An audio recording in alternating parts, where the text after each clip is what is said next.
Je vais profiter de ce moment, qui pourrait être un moment de détente, pour partager avec vous ma vision du stress et ce que disent les neurosciences à ce sujet. En découvrant cette capsule, je voudrais que vous compreniez le véritable rôle du stress et comment l'utiliser à votre avantage. J'ai bien dit comment l'utiliser à votre avantage, car il est vrai que le stress a plutôt mauvaise presse et que, habituellement, on fait tout pour l'éviter. Il existe une nouvelle façon d'appréhender le fonctionnement de votre cerveau, et c'est cela qui va nous permettre de voir pourquoi le stress n'est pas votre ennemi. Nous verrons aussi peut-être des techniques pour désamorcer le stress et ainsi pouvoir avoir un rapport beaucoup plus intelligent avec celui-ci. Nous verrons comment améliorer vos compétences. Le but est que vous puissiez vous positionner et exceller sous pression. Nous savons que le stress est l'ennemi juré du monde moderne. Il provoque beaucoup de désordre et de maladies. Il est vrai que lorsqu'on lit la presse, on voit que le stress impacte la dimension physique et la dimension psychologique. Cela génère des insomnies et des burn-out. Et il est vrai que le stress n'a pas bonne presse. À l'origine, le stress devait servir de signal d'alarme en cas de danger physique immédiat. Comment pourrait-on expliquer que nous ayons généralisé ce mode de fonctionnement dans nos sociétés, alors que nous ne vivons pas réellement dans un danger permanent, surtout dans les sociétés occidentalisées? Vous ne risquez plus votre vie tous les jours, et pourtant, vous continuez à être stressé. Alors pourquoi cela? Ce sont des questions très importantes que se sont posées de nombreux neuroscientifiques et psychologues comportementaux d'après leurs études. Le stress est le résultat d'un conflit interne dans notre cerveau. Ce conflit peut être résolu grâce à une certaine forme d'intelligence et de compréhension du stress. En clair, un nouveau mode d'emploi pour une vie plus sereine. Et c'est ce que je vais vous présenter aujourd'hui. Le but est de vous amener à plus de sérénité. Est-ce que c'est OK pour vous? D'abord, il faut apprendre à identifier votre stress pour le comprendre. En fait, le stress n'est plus un signal de danger immédiat, car les risques d'attaque sont devenus relativement faibles. Il est donc possible d'éliminer ce stress sans danger. Vous devez commencer par en comprendre la nature. Si nous allons dans ce sens, il existe une différence entre le fonctionnement du stress, qui est identique pour chaque personne, et les causes du stress, qui sont plutôt subjectives. Ce qui cause du stress pour moi peut ne pas en causer pour vous. Comprendre le fonctionnement du stress est important. D'habitude, le stress est considéré comme un réflexe automatique qui sert à vous protéger d'un danger. C'est clair, il va générer l'augmentation du taux de cortisol et d'adrénaline, accélérer votre rythme cardiaque et contracter vos muscles. Le but est de vous préparer à affronter le danger. Ce processus est toujours le même, chez les humains comme chez les animaux.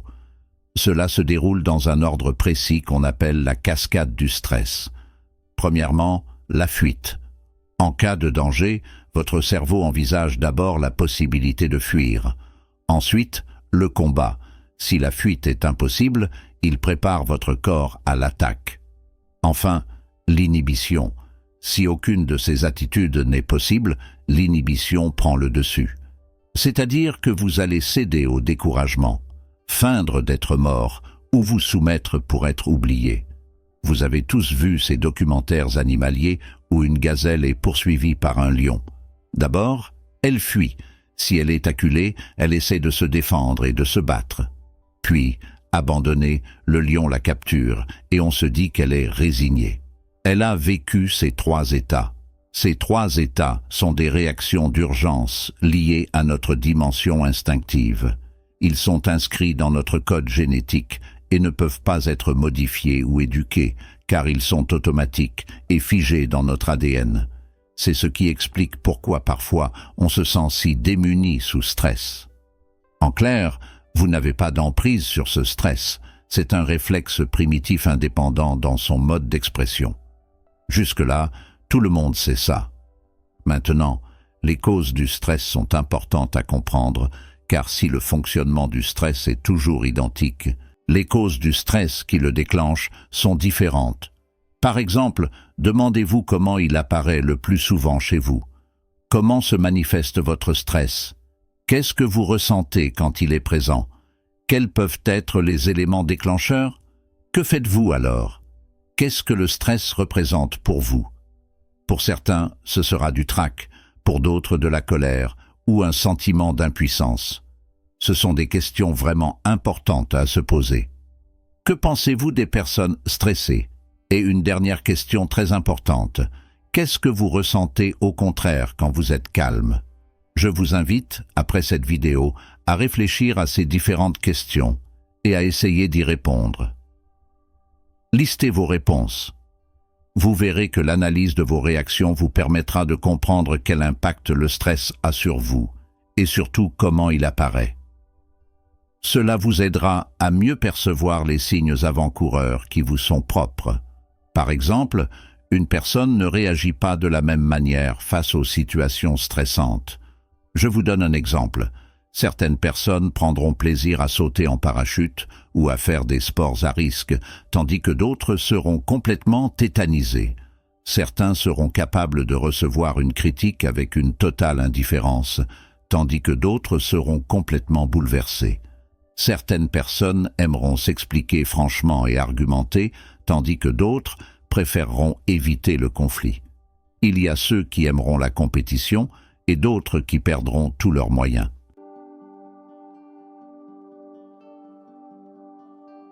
Sachez que dans 90% des cas, lorsque vous ressentez du stress, la cause est totalement subjective. Vous devez garder à l'esprit cette double nature du stress. Vous ne pouvez pas la modifier, mais vous en êtes généralement le seul responsable. Je sais que c'est dur à entendre, mais si vous intégrez cette idée, la gestion du stress sera beaucoup plus facile à mettre en œuvre.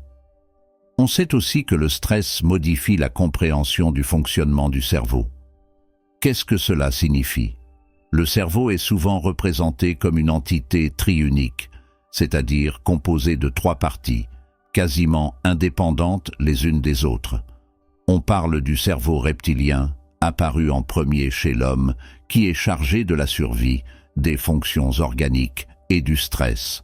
Ensuite, il y a le cerveau limbique, apparu ensuite, qui gère les émotions, les désirs et l'instinct de groupe. Enfin, il y a le cortex, et notamment le cortex préfrontal, apparu plus récemment, qui est chargé de la réflexion et de la pensée.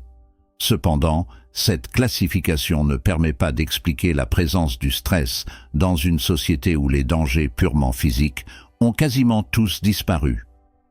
C'est en analysant les causes et le fonctionnement du stress que les chercheurs ont découvert son rôle majeur dans notre comportement, au point de réactualiser la classification des parties du cerveau. De nombreux neurocognitivistes ont fait des découvertes vraiment intéressantes. Notamment, le cortex préfrontal n'est pas séparé des 2 autres cerveaux. Au contraire, il est plus connecté que les autres à l'ensemble de l'organisme. Il est plus rapide, c'est-à-dire qu'il a accès à toutes les informations disponibles, notamment celles concernant le stress. Il possède aussi une connexion très forte avec le cerveau reptilien, ce qu'on ne croyait pas possible auparavant, pensant que tout était vraiment prédécoupé. Qu'est-ce que cela signifie? Le cortex préfrontal possède les capacités les plus incroyables, mobilisées par une forme d'intuition, d'inspiration et parfois même de révélation. Quand vous pensez, vous ne pouvez pas utiliser directement votre cortex préfrontal, car son fonctionnement est totalement inconscient et indirect. Votre réflexion est influencée par le néocortex, mais ces pensées ne bénéficient pas de sa pleine puissance. En fait, votre conscience et votre réflexion prennent leur origine dans le cerveau limbique, de même que vos souvenirs et vos habitudes de vie. Le résultat est que nous avons besoin d'une nouvelle répartition pour expliquer le fonctionnement du cerveau. En clair, la première partie est constituée du cortex préfrontal et du cerveau reptilien, qui font preuve d'une rapidité d'action incroyable, hors de portée et de contrôle de la conscience. Le rôle principal de ce cerveau est de résoudre des problèmes complexes, nouveaux et inhabituels, et de prendre en charge les apprentissages.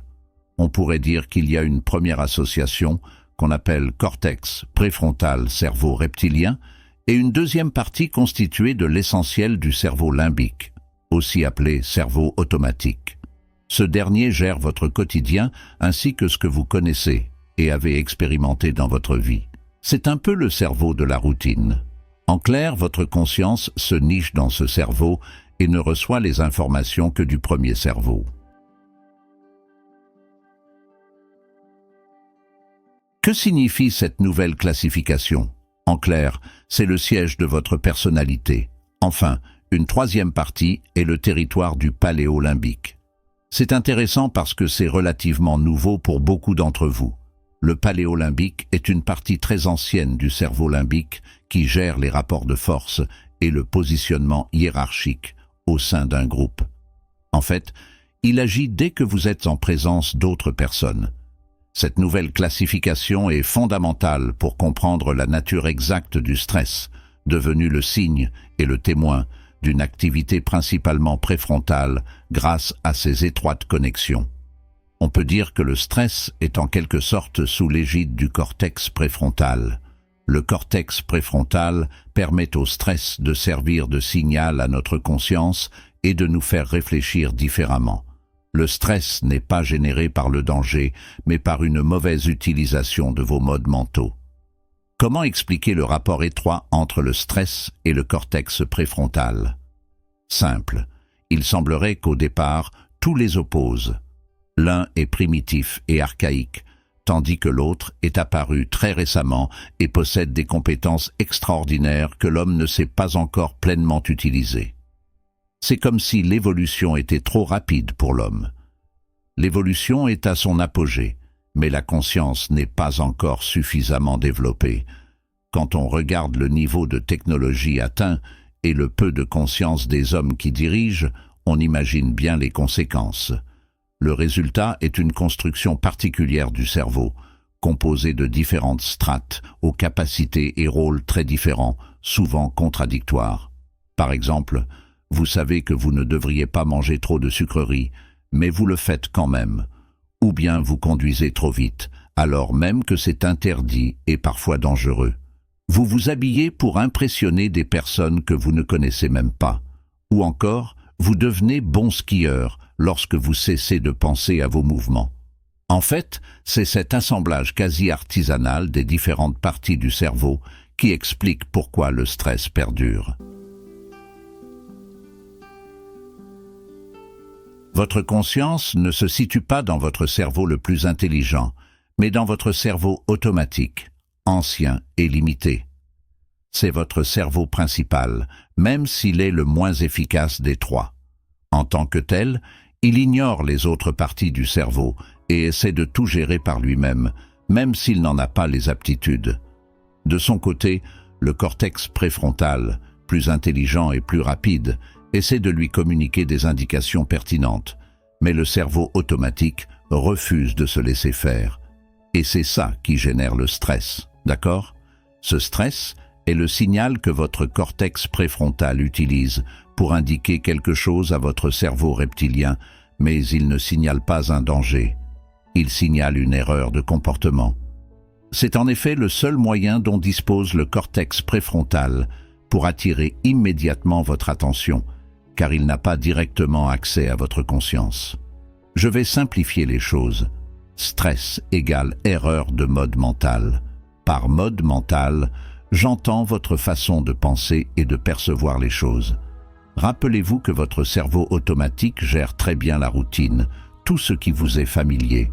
Le cortex, lui, laisse généralement le cerveau automatique agir, car il n'a pas vraiment besoin d'intervenir, sauf si cela devient nécessaire. Il n'y a aucun intérêt à gaspiller de l'énergie en intervenant inutilement. En revanche, dès qu'un problème nouveau ou complexe apparaît, votre cerveau automatique est rapidement dépassé, car il est incapable de le gérer. En réalité, il devrait laisser le cortex préfrontal intervenir, et s'il ne le fait pas, vous devenez stressé, car vous savez inconsciemment que vous n'avez pas géré la situation correctement. Le stress est donc un conflit de compétences entre vos différents cerveaux. Par exemple, imaginez que votre employeur vous critique, alors même que vous tenez à votre réputation de personne fiable et compétente. Si vous restez en mode cerveau automatique, vous percevrez cette critique comme une remise en cause de vos compétences et de votre fiabilité, ce qui engendrera du stress et de l'inquiétude. En revanche, si vous laissez la main à votre cortex préfrontal, vous arriverez à désamorcer mentalement la situation. Vous reconnaîtrez peut-être que la critique est justifiée, que votre employeur est probablement fatigué ou que c'est peut-être l'occasion de proposer des ajustements bénéfiques pour vous deux. En tout cas, votre stress disparaîtra automatiquement car vous serez passé en mode mental adapté. Donc, apprenez à basculer d'un mode mental à l'autre à volonté. Sachez que le stress est provoqué par une résistance automatique du cerveau à l'influence du cortex préfrontal.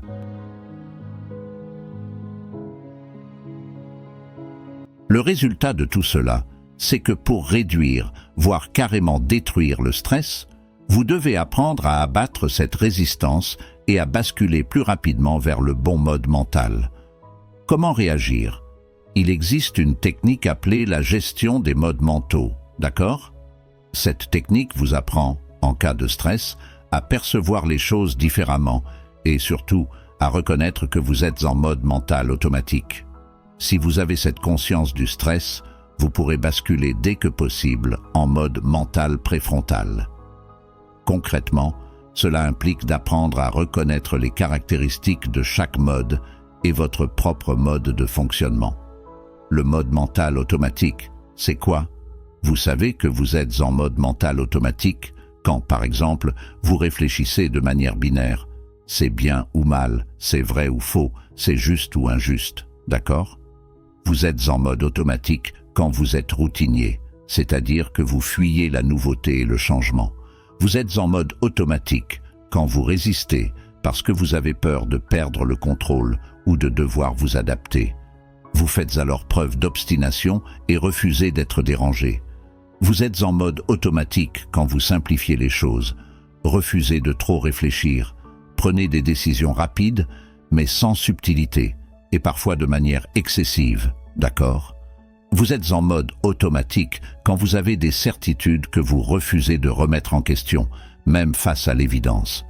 Vous êtes en mode automatique quand vous préférez le concret, fuyez la réflexion et ne faites pas l'effort de penser autrement que d'habitude. Vous êtes en mode automatique quand vous vous préoccupez de ce que pensent les autres et adaptez votre comportement sans même réfléchir.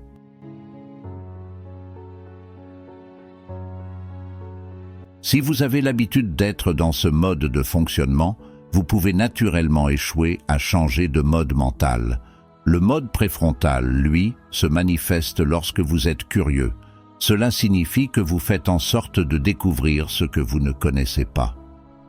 Vous savez que vous êtes en mode préfrontal quand vous prenez le courage à deux mains et décidez que le changement et la nouveauté sont stimulants.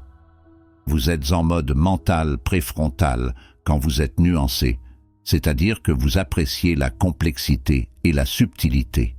La critique ne vous fait pas peur parce qu'elle met en évidence ce qu'il convient d'améliorer.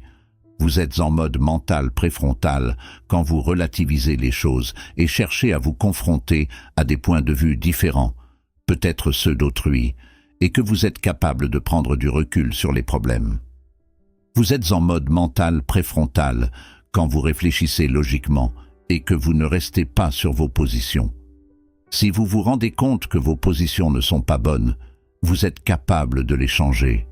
Vous êtes en mode mental préfrontal quand vous êtes indépendant, c'est-à-dire que vous vous comparez à vous-même et non aux autres, car votre opinion est stable et non influençable. Vous allez voir que basculer d'un état à l'autre, c'est cela qui va vous permettre de trouver un nouvel équilibre par rapport au stress. Une fois que vous connaissez les caractéristiques de chaque mode et votre propre mode de fonctionnement, il devient possible d'analyser l'origine de votre stress et de vous forcer à passer de l'un à l'autre.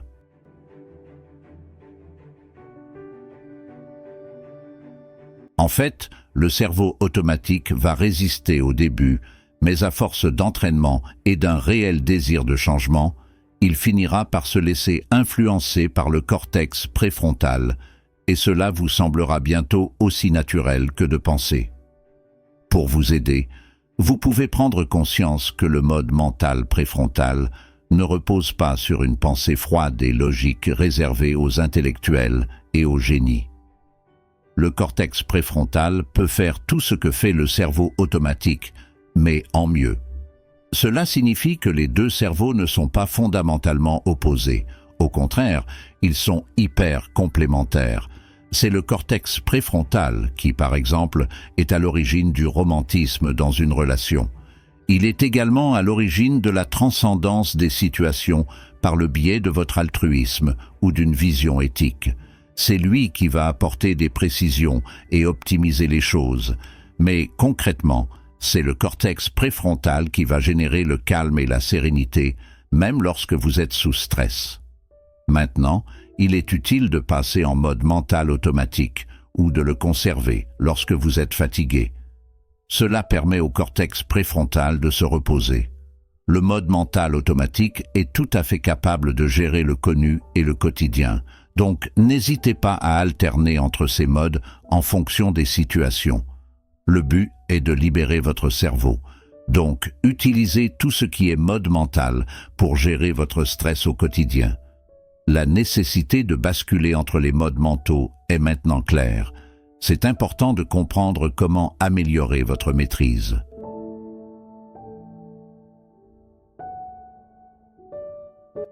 En clair, votre cortex préfrontal ne peut pas vous envoyer d'indications ou de conseils de manière directe.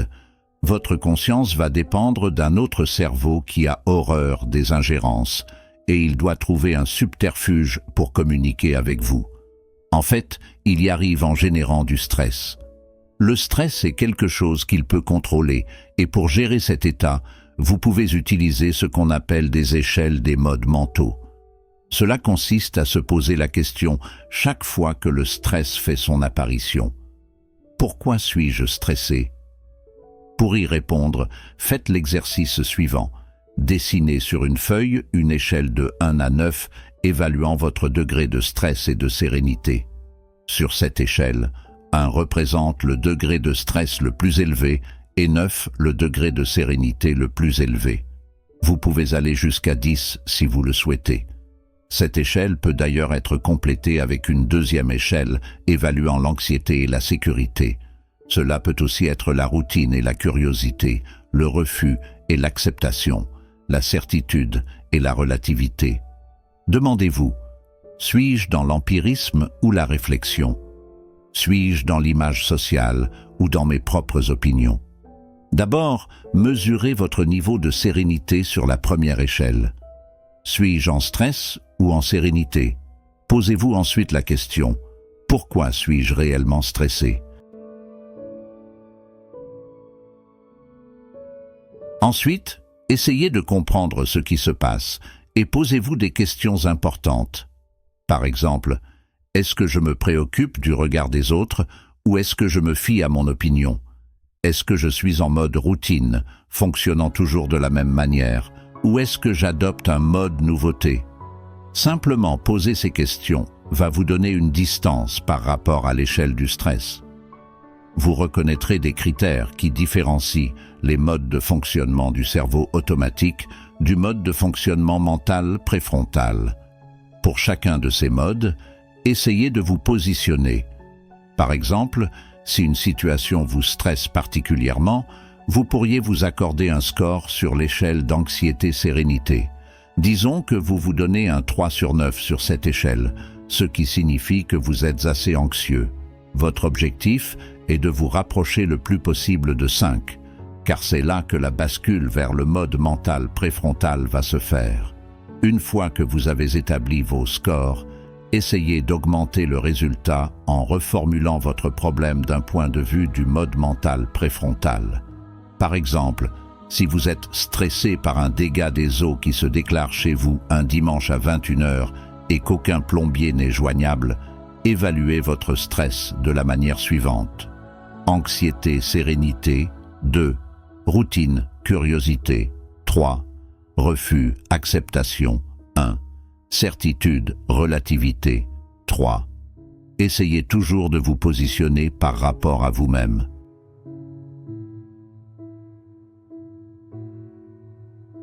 Maintenant, qu'est-ce que vous pouvez faire pour basculer à 5 sur l'échelle de stress et entrer dans un mode mental préfrontal? Vous avez plusieurs options. Par exemple, du côté de la routine et de la curiosité, essayez de trouver par vous-même d'où vient le problème, même si votre dimanche soir est compromis. Posez-vous les questions suivantes. Est-ce que vous acceptez la situation ou est-ce que vous la refusez? Au lieu de fuir, retroussez vos manches et essayez de résoudre le problème par vous-même. Considérez les certitudes et la relativité. Est-ce simplement une fuite d'eau ou est-ce plus grave? Quelle solution pouvez-vous mettre en œuvre? Est-ce que vous savez exactement ce que c'est ou êtes-vous en train de relativiser? Avez-vous un rapport empirique avec la situation? Par exemple, si appeler un plombier n'a rien donné, quels autres moyens pouvez-vous utiliser? Pensez également à l'image sociale et aux opinions. Seriez-vous fier de vous si vous résolvez le problème par vous-même? Optimiser votre gestion mentale et votre mode mental est essentiel. Regardez la dimension des moyens et des exigences, et ensuite parlez de valeurs et d'antivaleurs. La technique de la gestion des modes mentaux n'est pas rigide. Une fois que vous avez compris le principe de la bascule en mode mental préfrontal, vous pouvez créer votre propre technique en fonction de vos modes de fonctionnement. Par exemple, je vais vous donner 3 techniques qui pourraient vraiment vous être utiles. La première s'appelle la pyramide des moyens. Pyramide des moyens et des exigences. Cette technique consiste à dessiner une pyramide. À la base de la pyramide, vous représenterez les nombreuses exigences que vous avez par rapport à ce que vous êtes en train de vivre. Au sommet, vous indiquerez les moyens à votre disposition, qui sont plus ou moins opérationnels. En examinant votre problème en mode mental préfrontal, essayez de renverser cette pyramide. Vous trouverez plus de moyens à votre disposition que d'exigences. Il est extrêmement important de forcer un changement du mode mental automatique, car ce dernier a tendance à saturer lorsque les enjeux deviennent très importants. En revanche, le mode mental préfrontal est capable d'une meilleure mise en perspective. Par exemple, si vous prenez une équipe de football que vous adorez dans un championnat, prenons par exemple la plus riche qui doit, contre toute attente, affronter l'équipe la plus faible et la plus pauvre. On va s'apercevoir que les joueurs de l'équipe favorite auront plus de chances de se retrouver en mode automatique en raison des enjeux, alors que l'équipe faible n'a rien à perdre et rien à prouver. Dans cet exemple, les joueurs de l'équipe favorite pourraient en tirer avantage en retrouvant le plaisir de jouer, en mettant à profit leurs habiletés sans se laisser tétaniser par la peur de l'échec. Autre exercice ou technique, le pack valeur et anti-valeur. Cette technique consiste, grâce à la capacité objective de votre mode mental préfrontal, à se confronter volontairement à l'échec que vous redoutez et qui génère du stress. Le but est d'envisager l'échec de manière naturelle, mais en mode mental préfrontal, comme une éventualité parmi d'autres. Seul le mode mental automatique ne supporte pas l'échec, donc posez-vous plusieurs questions. D'abord, si le pire se produit, comment l'anticiper calmement? Ensuite, comment gérer calmement cette situation et que pourriez-vous faire pour éviter d'en subir les conséquences? Quels avantages un échec éventuel pourrait-il avoir? Quelle est la part de chance et de responsabilité personnelle dans tout cela? En analysant votre crainte de l'échec avec le bon mode mental, vous pourrez désamorcer votre stress très rapidement, car vous réaliserez que votre situation comporte des effets positifs et négatifs. Il est aussi crucial de comprendre que l'un des problèmes majeurs du mode mental automatique est sa volonté de conserver ses habitudes. Parfois, ces habitudes sont tellement enracinées que tout changement peut provoquer une hyper-émotivité. Quand vous êtes en mode mental automatique, vos ressentis et émotions influencent systématiquement votre raisonnement, ce qui le rend moins objectif et précis. Votre objectif est de stabiliser votre pensée en mode mental préfrontal. Votre réflexion doit être aussi neutre et lucide que possible, quelles que soient les émotions qui vous guident à ce moment-là. Cela passe par le fait de s'entraîner à se poser des questions et de réfléchir. Faites une pause, observez patiemment ce qui se passe et posez-vous les bonnes questions. Laissez-vous réfléchir, mais ne vous laissez pas entraîner par des éléments non pertinents et les habitudes de raisonnement.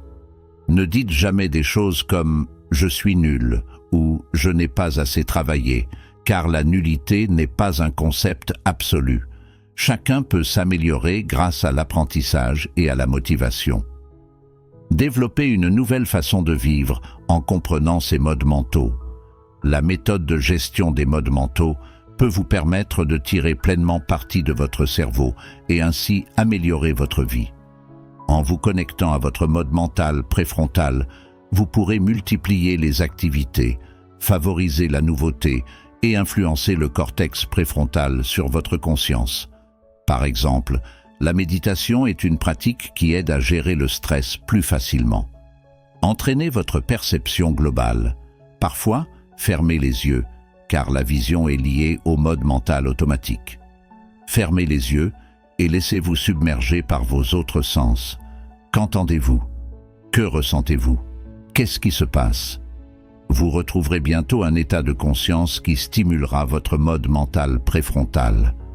Il est aussi important d'accepter les contrariétés.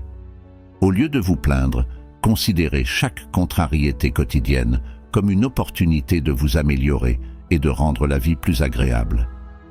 Voyager est également bénéfique, car les voyages sollicitent le mode mental préfrontal grâce à la nouveauté constante. Écoutez, posez des questions en permanence et ne pensez jamais détenir la vérité absolue. Apprenez de chacun de vos interlocuteurs. Acceptez naturellement la critique, car elle est une occasion de vous améliorer. Cultiver la modestie et l'humilité stimulera votre mode mental préfrontal. Plus vous avez de connaissances, plus vous serez capable d'évaluer ce qu'il vous reste à découvrir. Apprenez en permanence. Prenez le temps de réfléchir et ne cédez pas à la facilité. Mener une réflexion en profondeur régulièrement améliorera vraiment votre intellect. Enfin, agissez malgré les risques. Il existe un livre intitulé « Trembler mais oser » qui illustre bien cette idée.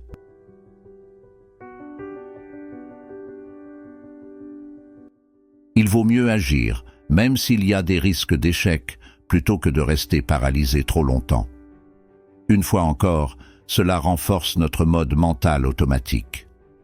Je vous conseille vivement de vous entourer de personnes positives, car cela privilégiera, sans que vous en ayez conscience, votre mode mental préfrontal. Évitez les phrases toutes faites et les certitudes inébranlables. Remettez vos certitudes en question et vous verrez que, si vous développez votre mode mental préfrontal, vous deviendrez une autre personne. Le stress diminuera, vous serez plus stratégique, vous explorerez de nouvelles choses et vous gagnerez en sérénité. Les occasions de transformer le mode mental automatique en mode mental préfrontal sont permanentes. Faites-le comme un jeu. Pour rappel, les capacités du cerveau humain sont largement sous-exploitées depuis l'apparition du cortex préfrontal, en partie à cause de défauts structurels. Cependant, ces défauts peuvent être surmontés, ce qui vous donne accès à un potentiel extraordinaire. Vous devez apprendre à passer du mode mental automatique au mode mental préfrontal. Faites-le dès aujourd'hui, décidez-le. En faisant cela, vous comprendrez que l'apparition du stress est un signe de contradiction entre deux parties du cerveau.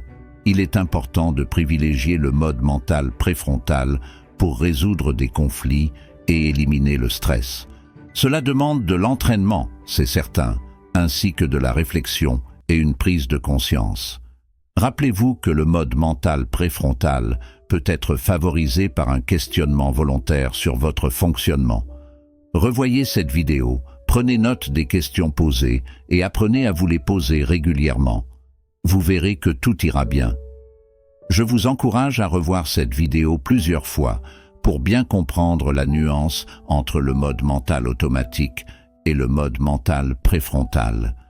Cela donnera une puissance nouvelle à votre cerveau et rendra l'éradication du stress beaucoup plus facile que sa gestion.